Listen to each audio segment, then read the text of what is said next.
सुहानी, जब से आई हो बातों में लगी हो, जाओ चाय बनाओ। अनिकेत जूते उतार कर अंदर चला गया। देखा आंटी, 2 मिनट बात करते हुए नहीं और जनाब ऐसे सुनाकर चले गए।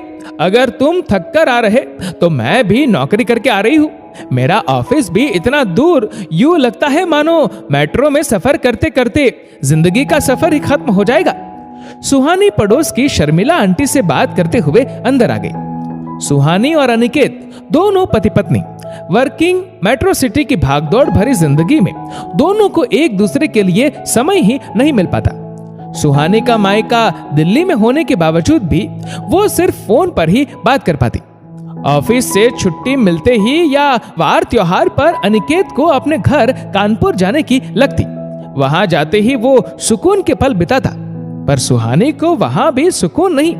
उसे बहू की जिम्मेदारियों का बोझ ढोना पड़ता। हर दिवाली अनिकेत अपने घर अपने माता पिता के साथ ही मनाता था, लेकिन इस बार कार्यभार की वजह से उसे अंत में तत्काल टिकट लेनी पड़ी।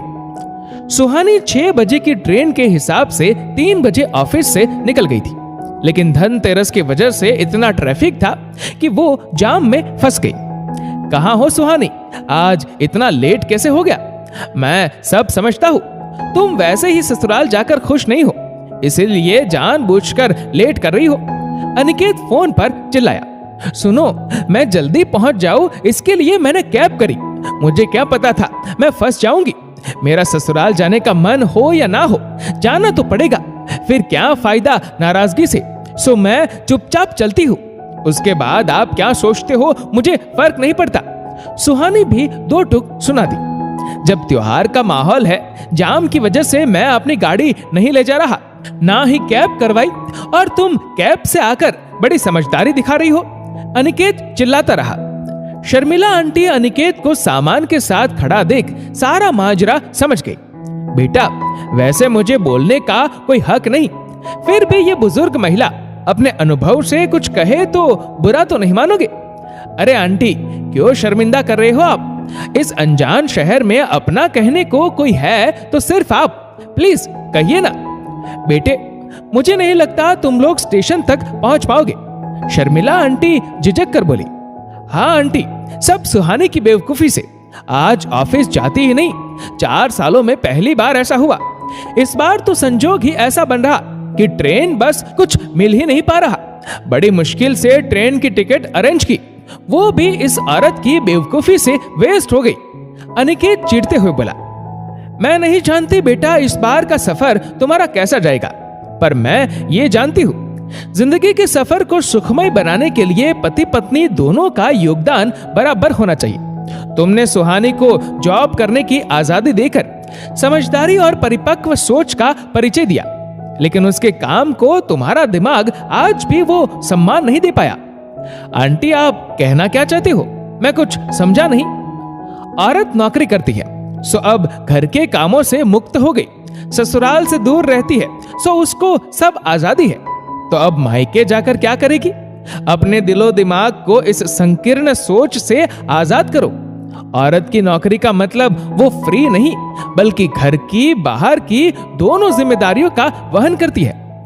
ससुराल से दूर है तो हर त्योहार छुट्टी पर उसको अपना फर्ज निभाने वहां जाना पड़ता है बेटा, पर तुम्हारे फर्ज का क्या? सुहानी को मैंने मायके के लिए आंसू बहाते देखा है।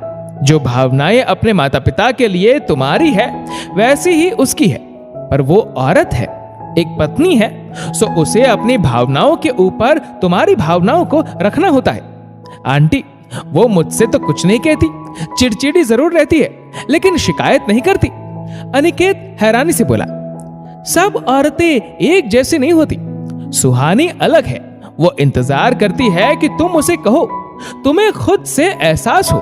पूरे साल में एक बार तो अनिकेत खुशी से कहे, चलो आज तुम्हारे नहीं मेरे ससुराल चलते हैं। राखी वो अगले दिन या एक दिन पहले बांध जाती है, ताकि तुम त्योहार पर अपनी बहन के साथ रहो। बेटा, क्या सारे फर्ज उसी के हैं, तुम्हारे नहीं?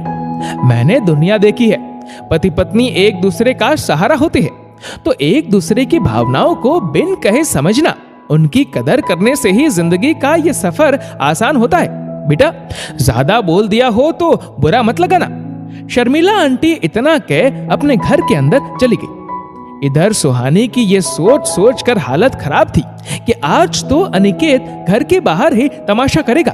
भगवान बचा लेना, तू ही जानता है मेरी कोई गलती नहीं थी। सुहानी के आने पर अनिकेत ने कुछ नहीं कहा। ट्रेन छूट चुकी थी, सो सामान वो अंदर रख चुका था। सुबह जल्दी उसने अपनी कार निकाली। सुहानी को लगा सुबह ट्रैफिक कम रहेगा, यही सोचकर वो अपनी कार से चल रहा है। कार में अनिकेत चुप रहा। सुहानी ने भी पूरे सफर में चुप रहने में ही भलाई समझी। एफएम के गाने सुनते सुनते कब उसकी आंख लग गई पता ही नहीं चला। कार के ब्रेक लगते ही सुहानी की नींद टूट गई। इस बार कानपुर बड़ी जल्दी आ गया। सुहानी ने अंगड़ाई लेते हुए आंखें खोली तो मायके की गली देख एकदम चौंक गई। उसने पति की तरफ देखा। इतनी क्या नाराजगी, आप मुझे मायके छोड़ने आ गए? सुहानी की आंखें नम हो गई। इस बार दिवाली तुम्हारे नहीं मेरे ससुराल में मनाएंगे। अनिकेत के इतना बोलते ही सुहानी ने कलेजे पर हाथ रख लिया। ऐसे सरप्राइज मत दिया करो, मेरा खुशी से हार्ट। सुहानी के मुंह पर हाथ रख अनिकेत ने चुप करा दिया। अनिकेत ने थोड़ी सी समझ दिखा दोनों परिवारों का मान रख लिया। अनिकेत ने सुहानी के मायके में छोटी दिवाली तो बड़ी दिवाली कानपुर में मनाई। जब औरत दोनों परिवारों को साथ लेकर चल सकती है तो आदमी के लिए भी इतना मुश्किल नहीं। इस वीडियो को लेकर आपकी क्या राय है नीचे कमेंट करके जरूर बताएगा। और अगर आपको वीडियो अच्छा लगा हो तो इस वीडियो को लाइक करेगा, शेयर करेगा ज्यादा से ज्यादा लोगों तक। और ऐसे ही और भी इंस्पिरेशनल वीडियोस के लिए सब्सक्राइब करें हमारे यूट्यूब चैनल को और फेसबुक पर फॉलो करें हमारे पेज को। धन्यवाद।